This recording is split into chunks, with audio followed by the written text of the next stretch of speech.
Good morning, everybody. Are you happy to be here this morning?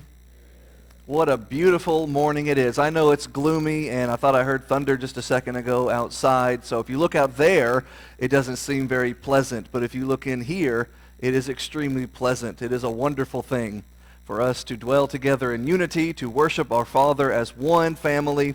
Even though next week, we'll all be in our various own individual church houses, a group over here and a group over there will not be sitting here or there.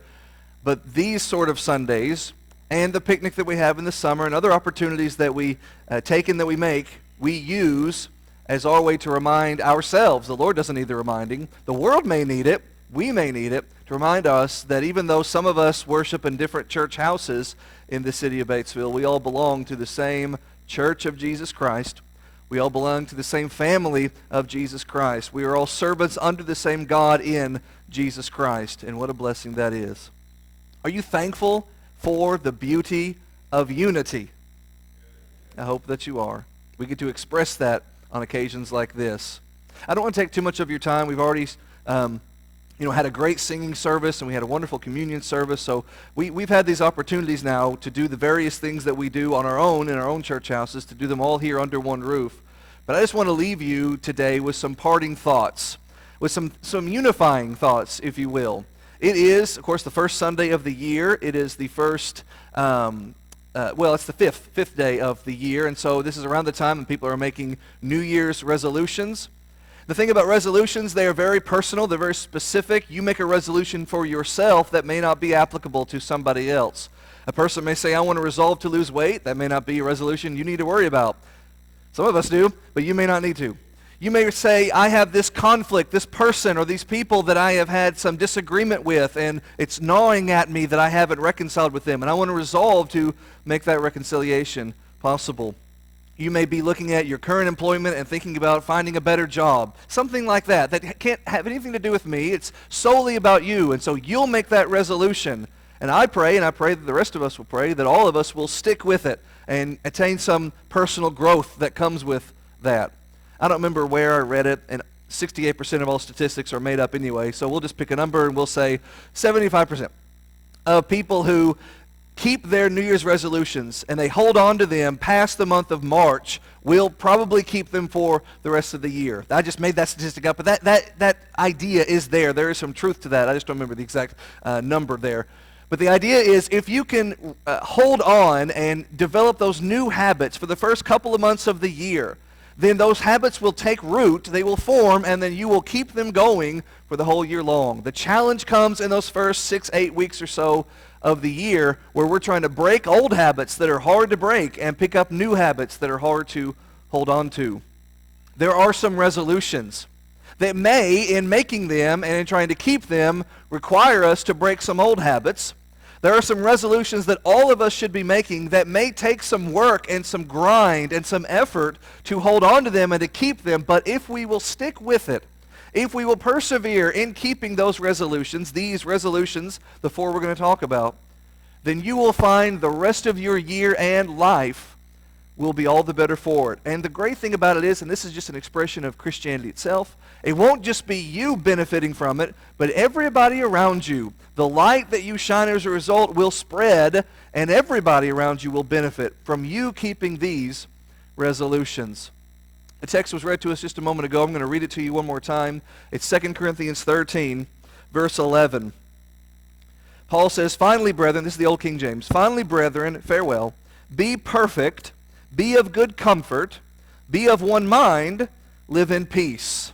And the God of love and peace shall be with you. This is at the end of Paul's second letter to the Corinthians, the second inspired letter to the Corinthians. If you know the history of the book and if you study the book, you know there's a lot of emotion that Paul pours out into this writing. He had a lot of hurt feelings with some of the brethren there at Corinth, and a lot of it comes out in the writing of it. And yet here he ends it on such a beautiful, positive note. Despite difficulties and frustrations, despite conflicts that they've shared together and shared against each other, he ends with this optimistic note, with this very Christian note, which is my desire for you and for me and for all of us is to be united under these simple, foundational principles. These, that he says to them, are resolutions that we all can keep. And I hope that you will join me in trying to keep them as best as you can throughout 2025. As I say, there are 4 of them, the first of which is love your brethren. Now, I'm not going to take these in the order that they're presented in the text. It's the order that I want to present them, but they're all in the text. In my Bible, it says, be of one mind. There in about the middle of the verse, you see Paul says that. He says that, again, to a congregation that has had many disagreements among themselves and with Paul. And yet this is not him reflecting that we have necessarily one mind. It's the goal to aspire to, that we will achieve this, that we will have one mind, that we will keep working on our disagreements, that we will keep finding commonality, which is found in the Word of God, and that through it, in a joint service of God, we will be united, we will be together. Now I have, under the quotation at the bottom of the screen, an additional highlight. It's the Hispanic version, the Spanish version of the key statement. And that, if you translate it literally into English, means thirst for the same feeling. And I love that.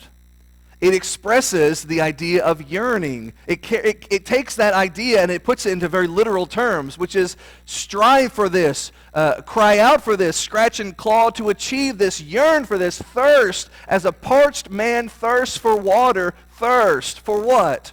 Not just to get along, not just to agree to disagree, not just for bygones to be bygones, but thirst, yearn, strive, seek to attain us having the same feeling. That when you hurt, I hurt. That when you are angry, I am angry. That when you rejoice, I rejoice. That what you find reprehensible, so do I. That what you see needs to be encouraged and uplifted and done more, I say, yes, let's do it together. We thirst for those same feelings. If you want to hear it in the words of the Master, listen to John 17, 22 through 25. In the Lord's Prayer, he says, and the glory which you, God, gave me, I have given them, and in this case he means his disciples, that they may be one, even as we are one. I in them and you in me, that they may be perfect in one, that the world may know that you have sent me, and have loved them as you have loved me. Father, I will that they also, whom you have given me, be with me where I am, that they may behold my glory, which you have given me. For you loved me before the foundation of the world. O righteous Father, the world has not known you, but I have known you, and these have known that you have sent me. Jesus' prayer for us is not just that we would get along. That's below the floor. That's below the bare minimum. That's just being polite. As we'll see in the next one we read in just a minute, the next resolution, anybody and everybody can be polite. This goes so much deeper. This is, to use the word, a very spiritual kind of thing being talked about here. As unified as the Holy Father is with the Holy Son, to that same extent of unity of purpose and thought and action and love, we must be. And that's not always easy to achieve. That requires work. Thus, it is a resolution. We say we're going to work on this so that whatever petty problems do pop up, we will quickly extinguish them in the name of unity. Whatever little disagreements we might find, we will say, let us reach commonality, let us reach common sense, answer Bible answers to them, so that together we can be united, so that together we can share in the fellowship of Christianity without any hindrances, without any stumbling blocks, without any caveats. We can be united in purpose, in action, and in love. We can love each other. It's easy to say, but you see the extent that it has to reach in the words of Jesus here. How united is Father and Son, as united as we must be. Would you want God the Father and God the Son to be as united as you currently are with your brethren? If you wouldn't, you need to work on your relationship, and so do I, with your brethren. Let us love each other. As he says in the prayer, it is through that the world will know, that the world will see us, and they will see a group of people, some of whom meet in this church house over there, and this church house over here, and this church house over here. And I'm going to be just a little controversial and say, hey, we could do this every week. But anyway, I digress. All these who meet in these different church houses, and yet still they come together, and it isn't awkward. Still they come together, and they have this same kind of family vibe that is present in all their individual church houses. We just got through with Thanksgiving and Christmas, with those seasons and that time of families all under one roof. Well, look around you. This is not even all of us. But this is more than is usually under this roof. Here we are under one roof. Unity through loving our brethren. Resolution number 1. Resolution 2. Love your enemies. Now think about loving your brethren. It is, again, reaching the level that is required of us from the John 17 text. Not easy to do, I understand. But much of it is easily done, right? I mean, I find many of you, I find all of you, excuse me, I find all of you very lovable. I would hope you find me very lovable too, right? Even when I say things like many of you. I hope we all find each other very lovable. I hope we all find qualities in one another that we say, yes, I can gravitate to that. I can find some commonality with that, and I can find it very easy to encourage and to help and to lift up, etc. Because all of us are striving for the same goal, and not just individually. But I would hope all of us are all striving for the same goal collectively, which is I'm not just trying to get myself to eternal glory. I'm trying to get all of you there too. And you're trying to get yourself and me. And so we all share in that goal, which makes it very easy for us to work together to get along. Now imagine those people beyond this house. Imagine those people of the world who are not just not here, but through their actions and through their inactions, through their willfulness and sometimes just their ignorance, they are actively or passively trying to prevent you from achieving your goal. They are, whether they mean to or not, wittingly or unwittingly, working for the enemy, working for the adversary, working for the accuser of your souls and the thief of your souls, trying to prevent you from achieving eternal glory. They are working to deter you from the one and only singular thought that should be in all of our minds, which is be and stay saved and achieve that forever. They are trying to stop that. To those people, Jesus says, or of those people, Jesus says, love them. That is a radical idea. When you put it in those terms, is it not a radical thought? Love your enemies. Now, I'm going to read to you from Matthew 5:46-48. But not in this reading, but in this same context, the Master still tells us, love your enemies and do good to them who hate you, who despitefully use you, who lie about you, who persecute you. Those people who are trying to prevent you from achieving salvation forevermore. Love them. That's mind-blowing. Now let me read you the text. Matthew 5:46-48. Paul, by the way, Paul in the Corinthians reading tells us to be perfect, be complete, be whole. We love each other, that's easy. Loving your enemies, that's a big gap we need to work on. So, thus Jesus says, Matthew 5:46-48. If you love them who love you, what reward is that? Do not even the publicans do the same? And if you salute your brethren only, how is that any more than anyone else? Don't even the publicans do that. Be ye therefore perfect. Same word Paul uses. Even as your Father which is in heaven is perfect. Now, God is perfect in the sense of flawlessness. Perfect in the sense of he never makes a mistake, is incapable of making a mistake. Every action he takes is always the right action automatically because he is God. It's not so for us. But the idea of perfection here is more about completion. It's more about being whole. It's the word teleos in the original language. It is have no deficiencies, no glaring gaps in your actions. I love all of you because you're all very nice to me. So you make, and that's not the only reason, but you make it very easy to love you. Those people beyond here, beyond our fellowship, who are trying to prevent me from having a good life in Jesus Christ, they, let's be honest with ourselves, make it harder to love. Do they not? I mean, Jesus, not for no reason, invokes the publicans, the outcasted of society, his peers, cast them away because they collected taxes for the Romans and sometimes overcharged. And so they were not permitted to go to the synagogue. They were not permitted to enjoy fellowship meals. They were not permitted to sit and worship with them to the Lord. They had to be removed, excised from society. So they congregated together because they were all they had. And they would salute one another and they would love each other because they were all they had. And Jesus says, be careful that we don't have the same mentality. That we don't just say, I will only love people who talk like me, who look like me, who act like me, who worship like me. But rather, I will go out of my way to find those who do not.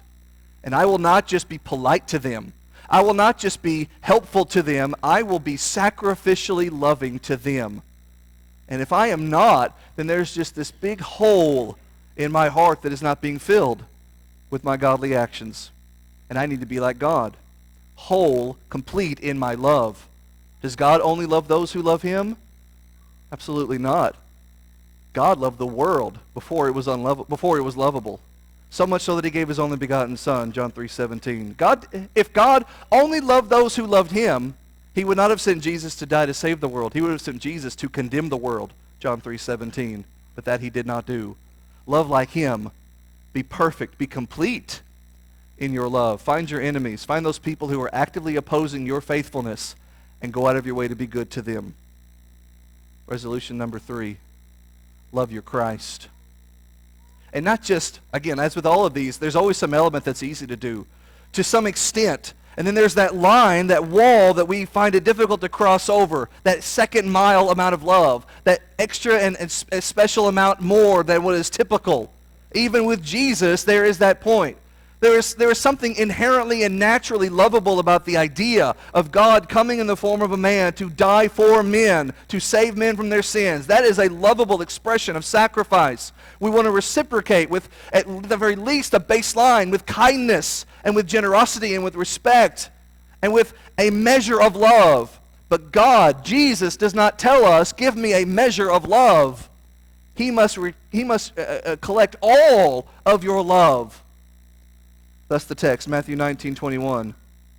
Jesus said to this rich young ruler, if you will be perfect, there's that word again, whole, he's lacking something. Go and sell all that you have and give to the poor, and you will have treasure in heaven. And then he adds, and come follow me. Jesus meets this person who does not have much comfort in his life right now. He's anxious, he's agitated, he's missing something. He lacks joy, in fact. Something is lacking in his life, and seeks out the rabbi, asking him, what am I lacking? And so Jesus tells him straight up what he's lacking. What you're lacking, without saying it in so many words, what you're lacking is a pure and unfiltered, uncompromised love for God in the form of Jesus Christ. If you want to be not lacking anything, come follow me. That is the crux of what Jesus says here. But because he recognizes this person has something that is preventing him from following Jesus, the Lord identifies it. What is stopping you from following me is you love your possessions too much. Now, might that be what causes some of us to not love God as much as we should? Yes, but not the only thing. For some, it's not possessions. For some, it's hobbies. They get too fixated on worldly pleasures and worldly delights. For some, it's a relationship. A boyfriend, a girlfriend, a husband, a wife, even children can pull us away from solely and wholly loving God. For this person, it was a love of his material possessions. And so Jesus says, you must love me more than them. And just to show you the remarkable charity of the Lord, he gives this guy an out. He says, you must sell all your possessions, and if you do, I will give you treasures untold. If you sell all of your worldly possessions, I will give you of spiritual riches, the kinds of which and the likes of which and the amounts of which you have never even fathomed. Like, he doesn't have to say that. He could have just said, come follow me. He could have said, come follow me, but you won't because you love your money. He could have said, come follow me, but you won't because you love your money. But if you sell all your possessions and follow me, then you'll have life. He adds to that, and if you do that, I will give you new treasure. Get rid of your old, I'll give you something new, something better than ever. But this person, so fixated on the short-term enjoyment that his worldly possessions brought him, could not see beyond the here to the hereafter. And so he goes away from the Lord sad because he had many possessions. He goes away from the Lord not angry, not bitter, not frustrated. He goes away sad. The Spanish translation of our statement, be of good comfort, it's just two words. In the Spanish language, have joy. There's a lot of things in this life that can bring you happiness. Short-term, happenstance, happiness. There is only one thing that can give you sustained, perpetual, inside and out joy. And that is when you put everything aside and follow Jesus. Doing that, he says, and that only, he says, is love. Now, I say, here's your resolution for the year, love Christ. You say, no problem, he died for me. I love that. I'm sure you do. We all love that he died for us. What he tells this guy is die for him. Make that your resolution. Not so easy, but needs to be done. Love your brethren, love your enemies, love your Christ. Don't forget, before we close, don't forget to love yourself. Don't forget to love yourself. Let's read the text to start off with. Philippians 4, 6, and 7. Paul says, be careful or anxious for nothing, but in everything by prayer and supplication with thanksgiving let your requests be made known unto God, and the God of peace, the peace of God, which passes all understanding, shall keep your hearts and minds through Jesus Christ. Take care of yourself, because a mind at war with itself, which is what anxiety is, a mind fixated on troubles and problems, not like the rich young ruler of the previous text, who is fixated on goods and possessions and delights. This kind of mind is one that is fixated on troubles and hardships and difficult circumstances, distractions, things that keep them up at night stewing and worrying. Paul says, take those anxieties and cast them away from you. Peter says, give them to the Lord, 1 Peter 5, 7, and 8. Give them to the Lord, lest the devil prey upon you and pounce. Cast those things to God. A mind at war with itself, dealing with anxiety, has a fog that prevents them from seeing all the good blessings of God. Now, let's make sure we understand. What Paul is not telling you here is, if you ever worry about something, you're sinning. That is not what Paul says here. Paul himself worried about things. Paul worried about the church. In fact, at Corinth, that we just read earlier. Paul worried, and he worried about the state of the affairs of all of the brethren. He expressly states that. I have the cares of the church on me daily. Your master himself, the God-man, had human anxiety. John 12, he expresses it just before he begins his passion. My soul is troubled, he says. My soul is full of anxiety and worry. It is not a sin to worry. Worry is an expression of care and concern. That's why we call it sometimes cares. It's an expression of your heart and your big heart that you have these things that you stay up worrying about. It's when you stew over them without, what Paul tells you here is, giving them to God by prayer and supplication. That's when it becomes a problem. It's when we say to God, I have all these things I'm worried about. No, back off. These are my problems. I will deal with these problems. I will handle them. I will struggle with them. I will toil away at night and worry about them, but I will not give them to you. They're my problems. And that is sin. Because they're not your problems. They are God's problems. Because you belong to God. You are God's slave. That's the deal. You signed up for it. You went into the watery grave, you put your old self to death, and you rose to be a servant of righteousness. Romans 8 and Romans 6. You chose to be God's slave, which means everything of you is his possession, including what you call your worries, your problems, your anxieties. They're not your problems. They're his problems. And once they're in his infinite hands, in his infinitely capable mind, he can handle them when you can't. Now, that doesn't mean you've got all these things that you have struggles and troubles and so forth with, that you'll just utter us a prayer, like you're giving a list to Santa Claus, and then you'll just sit back and do nothing. No, if you have troubles and anxiety because you have a person you need to reconcile with, go reconcile with them. You still have obligations. Thus, it is important for us not just to talk to God with our problems. Don't just tell God your problems. Don't just talk to God. Talk with God. It's very therapeutic to talk to somebody about your problems, to let them all out. But after you've said everything you need to say about them, they're still there. Now, there are some things that only God can solve. Give them to him. Let him solve them. But there are many things that you can handle, that you can do. You talk with God about them, and then you consult what God says to you for how to handle them. Because it could be that you're in a rich young ruler situation without even realizing it. And you've been going to God asking him, what do I need to do to inherit eternal life? Because I just feel like I don't have it. And he is telling you. You're talking to him and he's talking right back. And he's telling you, you have these worries and these anxieties because you love something else more than me. You have these anxieties because you need to reconcile with this person. Whatever it is, it begins up here in the mind. All problem solving begins with the mind. You make a decision, I'm going to lose weight. You make a decision, I'm going to reconcile. You make a decision, I'm going to get a different job. You make these decisions up here. You make these resolutions up here. Well, while you're stewing over them in here, bring God into it. and say, I can't solve these by myself. I need your guidance to solve them. And this one, I don't have a clue how to start. I just need you to solve that one. Either way, they're his problems. He will solve them either for you or with you. But you've got to trust him. And when you do, feel the burdens lifted. Feel the anxiety melt. Feel the worries and the fog and the troubles vanish away. And see how much better you feel. Love yourself. Take some self-help advice. Give your problems to the God who really owns them anyway. My brethren, what does Paul say? Be perfect. Be whole. Be complete in your love. Be perfect. Be of good comfort, or have joy. Have the same mind. Thirst to have the same feeling with those of your spiritual family. And live in peace with yourself through God. If one of those things jumps out at you, if any one of those things snags you like a barbed wire fence and now you're hooked to it, stop and reflect. What do I need to change in my life? What resolutions do I need to make? Do I need to work more on loving my brethren, more on loving my enemies, more on loving my Christ, more on loving myself? Whatever it is, make those reconciliations necessary. Make those resolutions a reality. If you are not a Christian, we love you in spite of that. God loved you in spite of that so much he sent Jesus Christ. And then Jesus Christ compels us through his apostles to tell you that you don't need to stay that way.